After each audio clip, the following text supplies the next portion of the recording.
এই বাঞ্চত, তুই যে আমার মানিব্যাগ চুরি করে এত দামি দামি ড্রেস কিনছিস, সেটা কি মনে করছিস আমি জানি না, আমি দেখি নাই?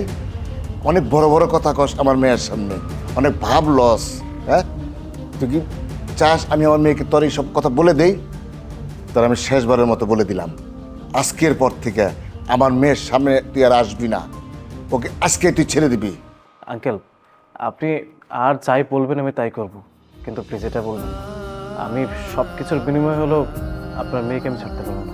ম্যানেজার, বুঝছি, টাকা দেখলে কাঠের পুতুল লোহা করে। তুমি আমার টাকার ব্যাগটা বাইর করো।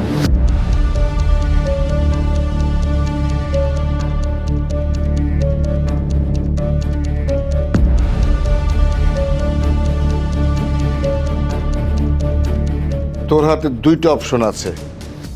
এক, তোর সব কথা আমি আমার মেয়েকে বলে দেব। তুই যে আমার টাকা চুরি করেছিস, সেই চুরির টাকায় আজকে এই ড্রেস কিনেছিস, এটাও আমি আমার মেয়েকে বলে দেব।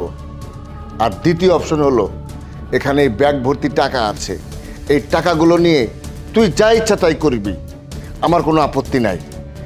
কিন্তু আজকের পর থেকে তুই আমার মেয়ের জীবন থেকে চলে যাবি। আঙ্কেল,